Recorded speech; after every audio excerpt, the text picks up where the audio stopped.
السلام عليكم ورحمة الله وبركاته. ودي تكبراتشو يكيا ቤተሰብ ፋሚሊዎቼ እንዴት ናችሁ? ደህና ናችሁ? እኔ ያለሁላችሁ እኔ በጣም ደህና ነኝ፣ ሰላም ነኝ፣ አልሐምዱሊላህ ሁሉ ሰላም ነው። እናንተ ጋር ሁሉ ሰላም ነው? አንድ ነገር ዛሬ መልእክት ላስተላልፍላችሁ የመጣሁት ማለት ነው። በፈጠራችሁ በቃ ሌላ ነገር ምንም አላችሁ። ምን በፈጠራችሁ ከሳምንት በፊት እንትን ቤት ሀቢባ ቤት ቀርባ ወንድሟ ቀርቦ ወንድሟ ነው ባሏ ሙቤ ቤት ሀቢባ ቤት ሙቤ ቤት ቀርባ የተናገረችው ልጅ እግሯ የተቆረጠው ልጅ ምንም በማታውቀው ነገር ከሳውዲ ከሁለት ጓደኞቿ ጋር ወደ ሳውዲ ከኢትዮጵያ ወደ ሳውዲ መታ ኤርፖርት እንደደረሰች ራሴን አመመኝ አለች፣ ወደቀች፣ ሆስፒታል ገባች። እንግዲህ ከሀገሯ ሰው ምንም ሙሉ አካላቱ ሳይመረመር ከሀገሯ አይወጣም አይደለ? ከሀገሯ ሙሉ ምርመራ አድርጋ የወጣች ልጅ በረራዋ ተሳክቶ ሳውዲ ከደረሰች በኋላ ኤርፖርት ላይ ራሴን አመመኝ ብላ ወደቀች። አንስተው ተጫጫው አንስተው ደላላው አንስተው ሆስፒታል አስገባት። ሆስፒታል ከገባች በኋላ ምን እግር የሚያስቆርጥ ነገር ነው ያጋጠማት። ወደ አንፋጥነው ፍንፍን አርገው ከመጀመሪያ ከገባችበት ሆስፒታል ሪፈር ተጻፈላት አንችልም ብለው አስቡት። እንግዲህ ምን አይነት በሽታ ቢኖርባት ነው ሁለት እግሯን በሶስት ወር ውስጥ የሚቆረጠው? ምን አይነት በሽታ ቢኖርባት ነው እንዴ?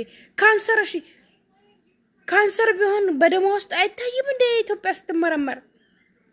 ምንም አል ከባድ መርመራቸው ቢሆን ምንም አል ያኒ ቀላል የሆነ እንትን ቢሆን ያኒ ቀላል ያለ ምርመራ ቢሆን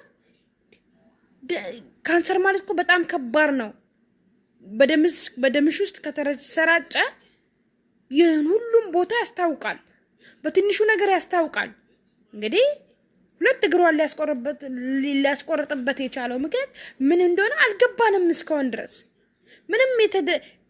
ምንም እያደረጉ ያሉት አላቅም። በቃ የኢትዮጵያ ኤምባሲዎች የት ናችሁ?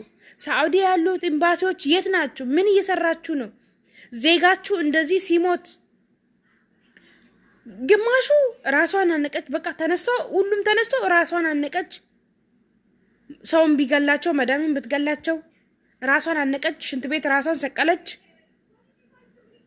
አንቀው አስረው እዛ አንጠልጥለው አሻራቸውን አጥፍተው ቢሆንስ በምን ይታወቃል? ለምንድን ነው የማታጣሩት? ጋሽ ቻርጅ ሊዘጋብኝ ነው። ለምንድን ነው የማታጣሩት? ለምንድን ነው ዜጎቻችን እንደወጡ መቅረት እንደወጡ የሚቀሩት?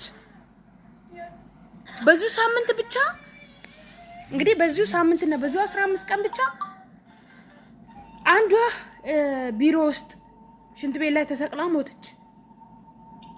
እሱም አላሁ አለም ሰው ይስቀላት ራሷ ትሞት የሚታወቀው ነገር የለም። ግን ኤምባሲዎች ምን እየሰራችሁ ነው? የኢትዮጵያ ኤምባሲዎች ለምንድን ነው ዜጎቻችሁን የማትከታተሉት? ለምንድን ነው ዜጎቻችሁን የማታዩት? ይሄ ነገርስ ተፈጠረ ለምንድን ቢያንስ ተከታትላችሁ ሬሳቸው ወደ ሀገር እንዲገቡ ማታደርጉት? ምንድነው ጥቅማችሁ? ቆይ ኤምባሲ አለን የምንለው ምንድነው? ለስም ብቻ ነው እንዴ? ቆይ ለስም ብቻ ነው የተቀመጣችሁት? የትም ሲጀመር የትም ያላችሁ ኤምባሲ የኢትዮጵያ ኤምባሲ የትም ያላችሁ ኤምባሲ ለዜጎቻችሁ ጠቅማችሁ አታውቁም። ባለ ቢሮዎች ለዜጎቻችሁ ጠቅማችሁ አታውቁም። ለራሳችሁ ጥቅም ብቻ የቆማችሁት ለራሳችሁ ጥቅም ብቻ። ግማሹ እዚህ ጋር ከማዳም ጋር ማዳማ ፊት ለፊት በጥፊ ይመታሻል።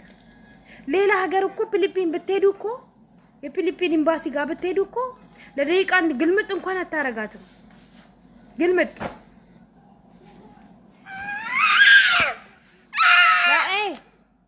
ليش لا تفرق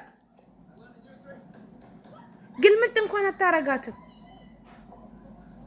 ካቆምኩት እንት ስለሚልብኝ ነው ድምጹ አላቀም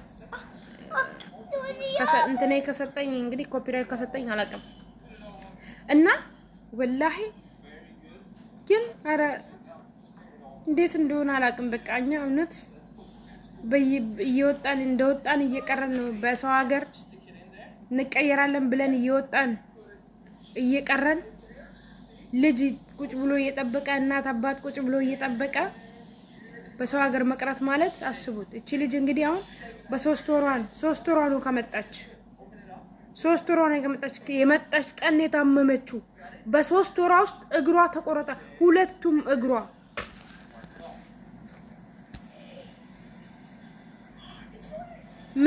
ምን ያህል በሽታ ቢኖርባት ነው ከኢትዮጵያስ እንዴት አለፈች ነው እቺ ልጅ።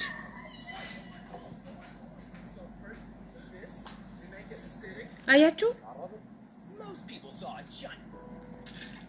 በዛ ላይ ገና ጩጬ ልጅ ሕፃን ልጅ